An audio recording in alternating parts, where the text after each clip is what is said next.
Esas historias que no están en las portadas, pero que vale la pena contar. Esto es Lo que no sabías que necesitas conocer.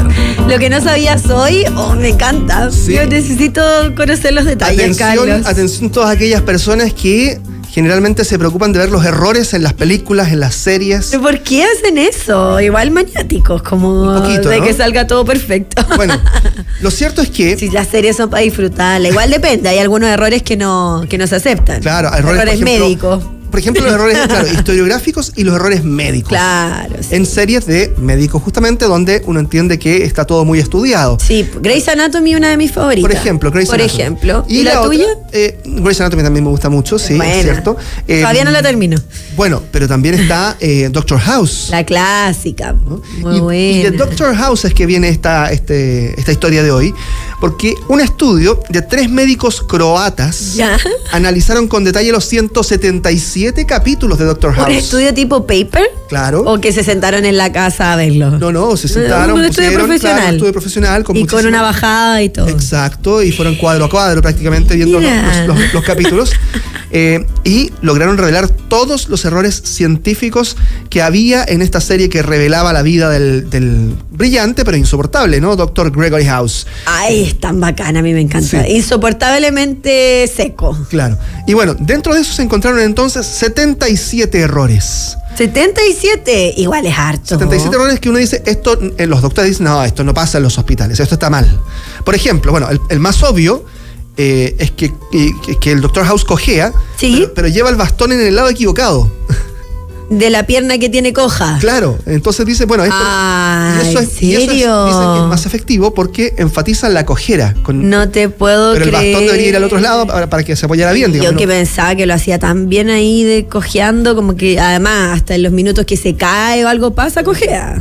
Sí, el otro problema es que la serie tiene otros errores, como por ejemplo, aparición de termómetros de mercurio, que ya no se usan en las clínicas. Ah, ya, mira. Y ahora son electrónicos. Claro. Ya. Quimioterapias. Digitales. Quimioterapias que podrían curar diferentes tumores, y eso a veces no ocurre, digamos. Ah, ya. Como generalizar. Claro. cosas. Y el hecho de que los resultados de los análisis más complejos los obtienen en horas nomás.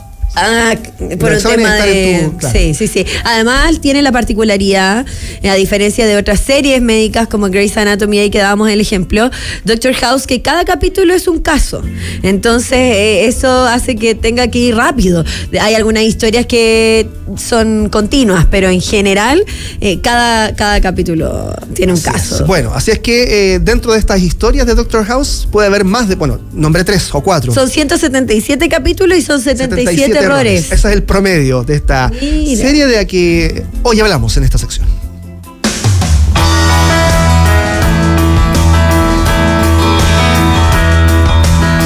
Oye, esta canción que estamos escuchando es muy poco conocida. Sí. Se llama Heather y la escribió Paul McCartney. Mira. Y se la escribió a Heather Mills, que fue su novia durante muchos años. Ahora, es muy curiosa la historia de hoy que escogí. A ver. Porque, ¿y por qué estamos escuchando esta canción de Paul McCartney hoy? De las menos Porque, conocidas. Claro, un día como hoy, pero hace algunos años, Paul McCartney arrojó el anillo de compromiso de Heather Mills, su prometida, por la ventana de un hotel durante una pelea. Y la historia obviamente se viralizó y fue muy, durante muchos años comentada. Ya no como tú No. tenés bien afirmado el anillo. Y no lancé nada ni nada. Ya. Claro. El punto es que los guardias de un resort en Miami donde estaba Paul McCartney con Heather Mills empezaron a peinar todo el terreno, buscaron y encontraron el anillo que estaba valorado en 15.000 libras esterlinas. No. Cerca de $25.000. O sea, era un tremendo anillo Obvio. lanzado en una pelea por Paul McCartney. Anda por ahí con el tuyo. ¿El anillo? Voy a confesarlo, sí. Más o menos. De lo caro. Más o menos, sí. Bueno, lo cierto es que por eso es que estábamos escuchando esta canción que marca esta historia bien tortuosa de Paul McCartney y Heather Mills y que, claro, forma parte de esta efeméride de hoy, un día 2 de junio.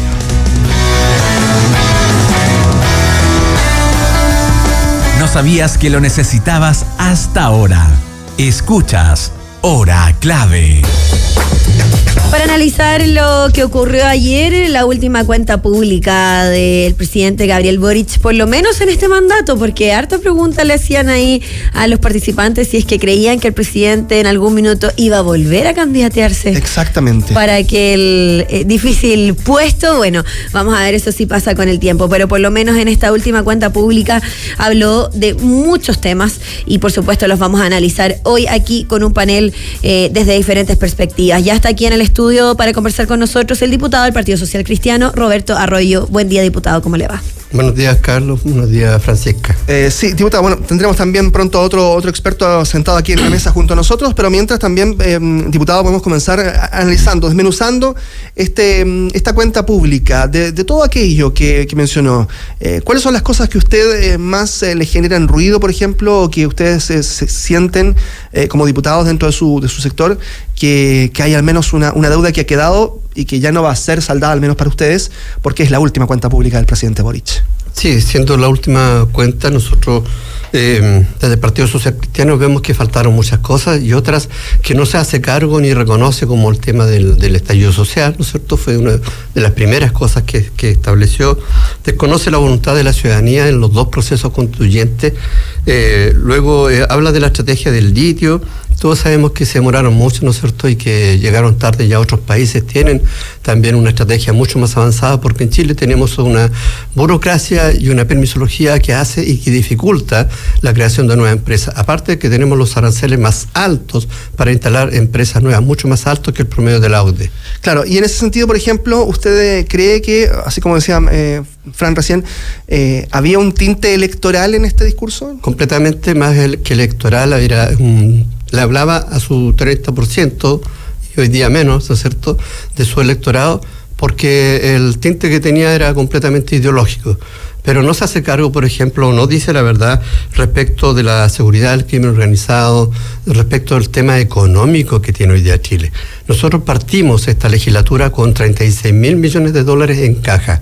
Al segundo año se nos pidió poder endeudarnos en 25.000 millones de dólares más. Cuando tú pides y solicitas endeudarte es porque ya no tienes. Entonces, todas las otras promesas... O porque hay proyectos que exceden la caja que existe y ese proyecto debe cumplirse. ¿También existe eso? Que hubieron malos cálculos y eso lo estamos viendo. Hubieron más cálculos. Sí, mira, Carlos, tú tienes un campo y tú crees que vas a tener 10 millones de pesos en producción de trigo.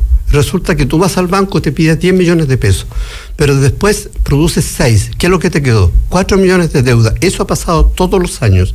Y en esta vez mayor. Tenemos un 46% del Producto Interno Bruto como deuda, ¿ya? O sea, casi la mitad de lo que Chile produce hoy día es deuda. Y después tenemos la deuda pública o interna que corresponde a los hospitales, a la municipalidad, y que todos sabemos que también es bastante alta. Tenemos una crisis de institucionalidad. Él habló de otro país. Tenemos una crisis institucional en donde tenemos, 2 ministros de la Corte Suprema que fueron destituidos, una senadora destituida por vender la casa de Allende, en donde está la misma firma del presidente, que todavía no se ha tratado. Tenemos a un subsecretario que hoy día está preso por un tema de violación.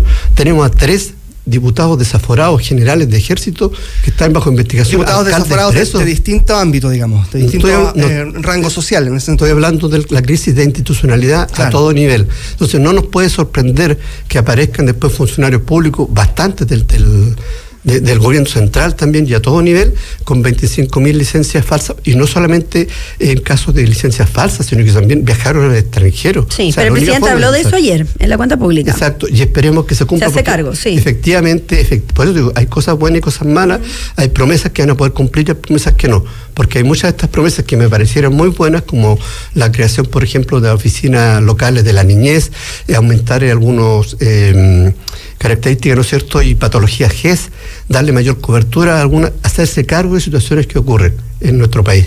Pero sabemos que no se van a cumplir porque para todo eso se necesita dinero. ¿Cómo vamos a contratar más y tiempo carabineros? También, igual que a 9 meses, pero... Claro. falta tiempo. Diputado, me llama la atención, usted ahí se alinea con las palabras de Evelyn Matei también, que dice respecto a esta cuenta pública que el presidente Boric habló de otro país, no del que ustedes ven. Ahí parece que hay algo que los une con Chile Vamos, porque ella dijo lo mismo. No escuché lo de la señora Evelyn Matei. Dijo lo mismo. Pero sí, efectivamente, uno se da cuenta que terminamos diciendo mucho, bueno, ¿cuándo va a hablar de Chile? Porque todo lo que estaba diciendo, lo que yo dije recién, es contrario a lo que escuché.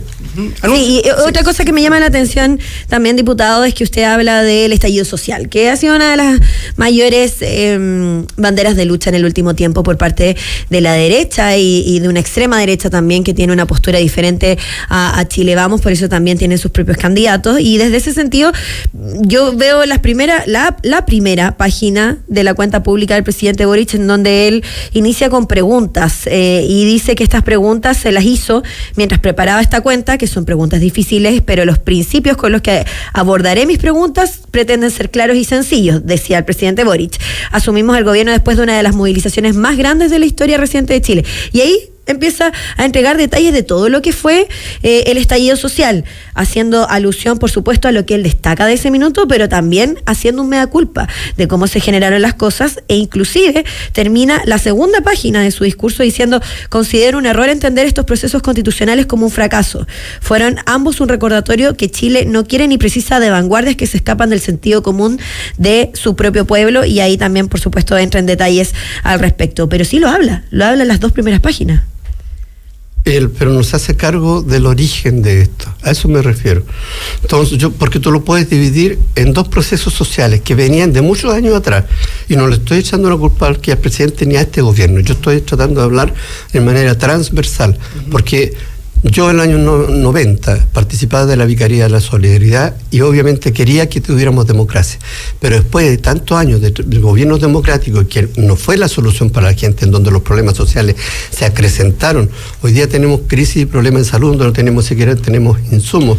Tenemos que hacer recorte en la policía, en Carabineros, en PDI y en el Ministerio Público, pero resulta que estamos en la mayor de las crisis de seguridad de nuestro país. ¿Y cuál es la respuesta que da el gobierno? Creemos un Ministerio de Seguridad. O sea, gastamos más plata en vez de pescar ese dinero y entregárselo a las instituciones que están encargadas de seguridad. No, a las encargadas le quitamos el dinero. Entonces, no creo que sea la forma de tratar. Mañana vamos a tener problemas con los trenes, vamos a decir creemos un Ministerio de los Trenes. Creo que estamos mal en ese sentido. Diputado, usted acaba de mencionar justamente que en temas sociales no estamos mejor que en el año 90, de acuerdo a lo que entiendo de su lectura.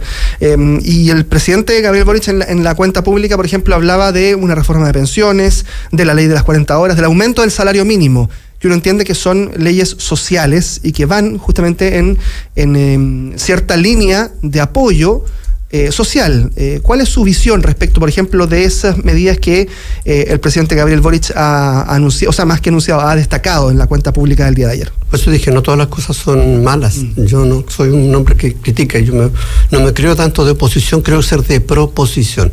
He propuesto, por ejemplo, el que podamos ampliar las cárceles que hoy día existen. El ministro Cordero en su momento lo tomó y lo anunció, y hoy día es ley.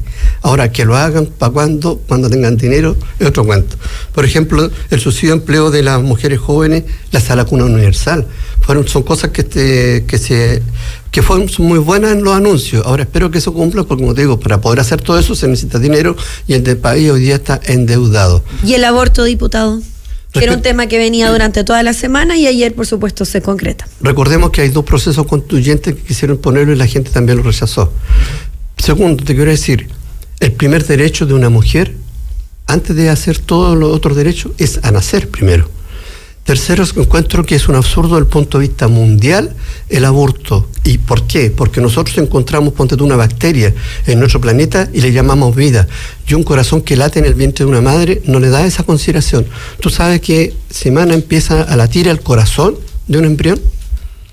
En la 5ª y 6ª semana. Y el aborto se establece desde los 12 a 14 semanas.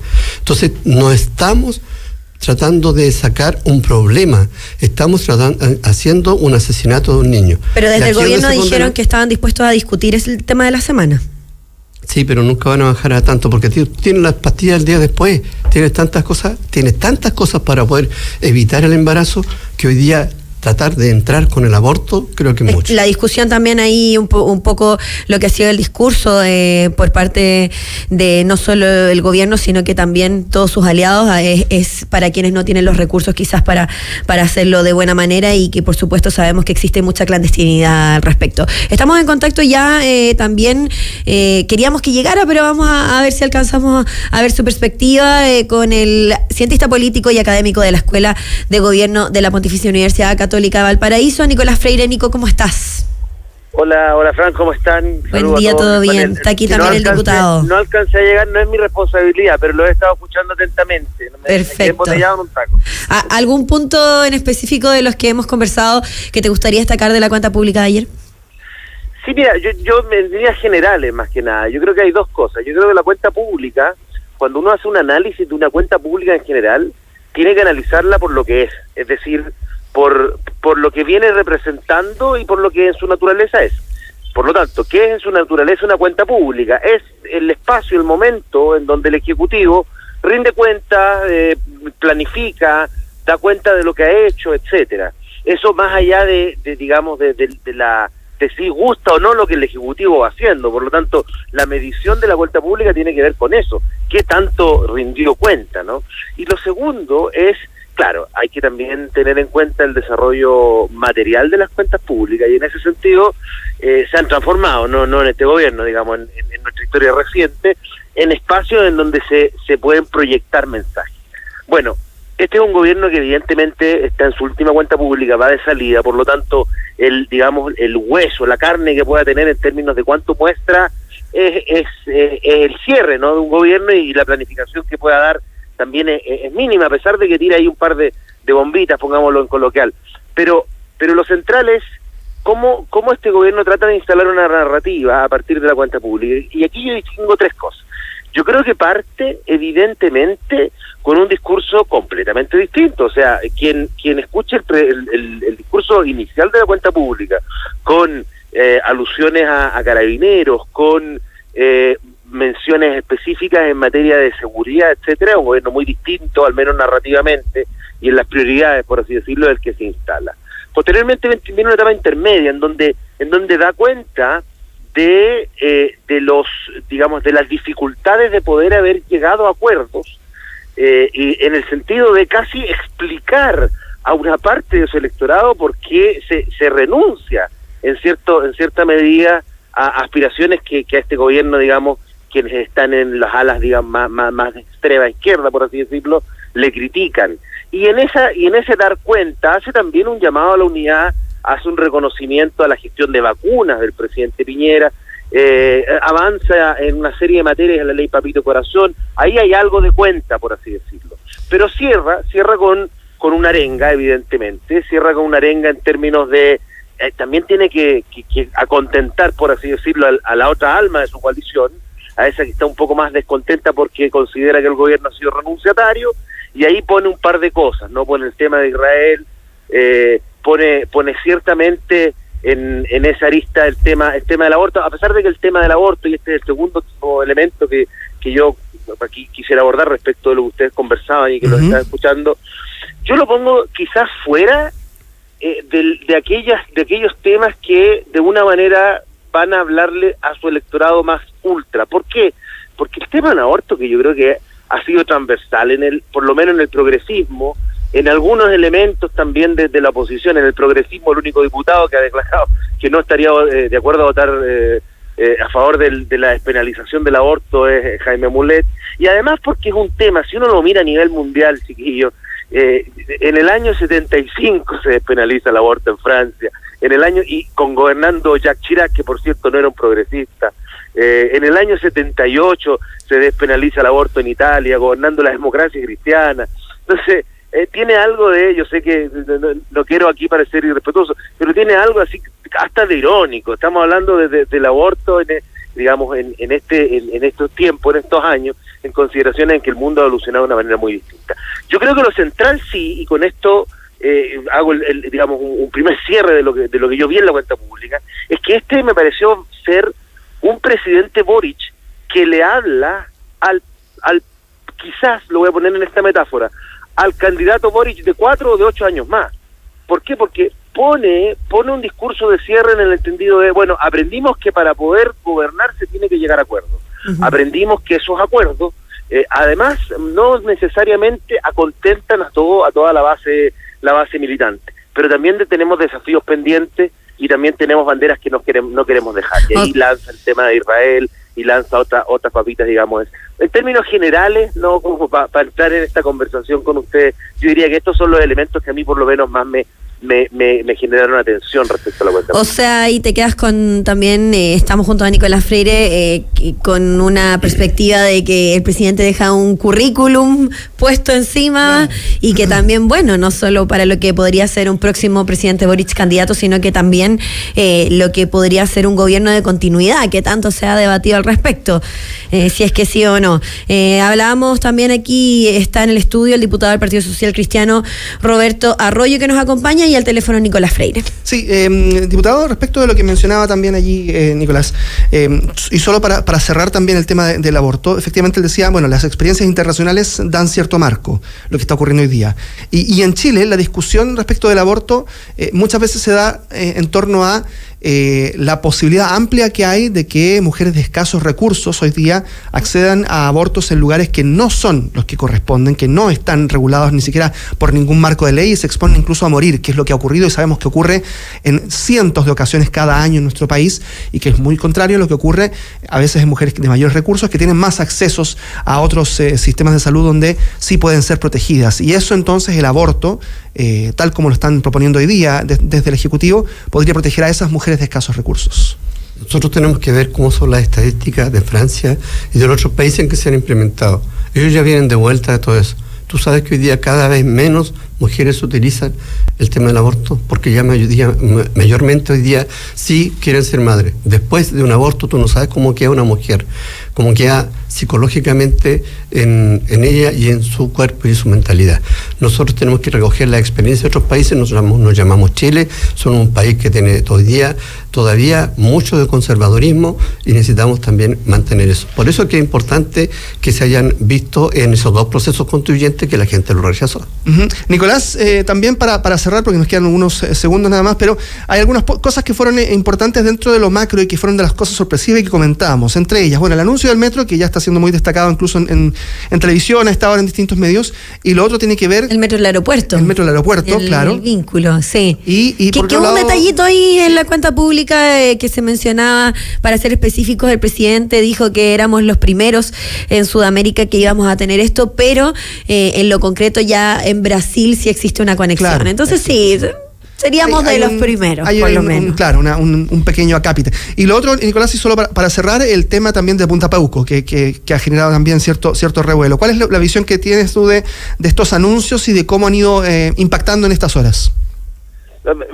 Mira, respecto de los primeros, me parece que son anuncios, por así llamarlo, más de Estado que de gobierno. Yo creo que el tema del desarrollo infraestructural, de la red de transporte, es un tema que ha estado presente en todas las cuentas públicas, en el metro, tal como lo ha hecho el presidente Boric, generando anuncios y generando el inicio de estudios y de ejecuciones programadas. Así lo hizo también el expresidente Piñera. Entonces, yo creo que va en la línea de lo que la ciudadanía espera en las cuentas públicas, ¿no? Es lo más ciudadano, por así decirlo.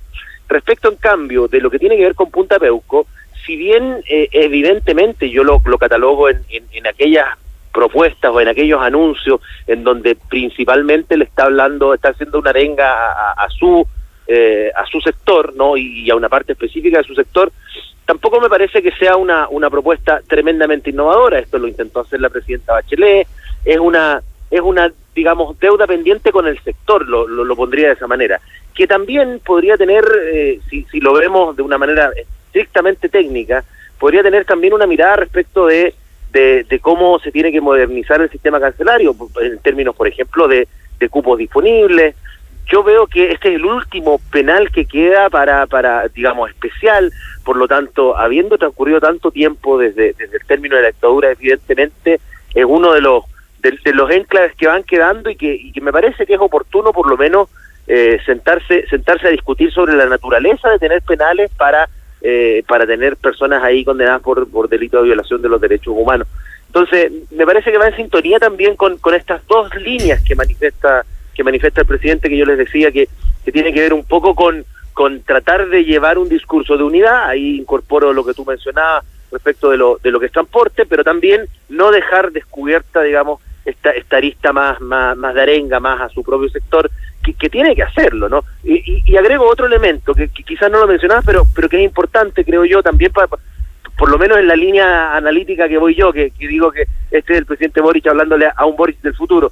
Cuando habla del legado, al final él en esta cuenta pública da a conocer cuál es el legado que estima propio, y el legado que estima propio es entre comillas, es hasta incómodo, porque tiene que ver con la reforma, una reforma que no es la que este sector quería, pero una reforma que se logra con un acuerdo casi transversal, señala él, y que evidentemente cuando tú vas a ver el libro de historia, bueno, y vas a los grandes números, no a las grandes implementaciones, lo que vas a encontrar en el gobierno del presidente Boric es la reforma principalmente en materia de pensiones. Nicolás Freire, cientista político, académico de la Escuela de Gobierno de la Pontificia Universidad Católica de Valparaíso. Muchas gracias por este contacto. Gracias a ustedes. Nos vemos pronto. Y también el diputado del Partido Social Cristiano, Roberto Arroyo, junto a nosotros, muchas gracias por venir. Gracias a ustedes por la invitación. Y así analizamos la cuenta pública después de ese último momento tan importante para el presidente Gabriel Boric. 8:59, gracias por escucharnos en este día aniversario de Radio La Clave. Seguimos celebrando todo el día. No te vayas, Carlito. Yo no me voy, me quedo aquí. Te quedas aquí, vamos a celebrar todo el día. Clave Morse ya viene. Viene Clave Morse, que estén bien. Chao, chao.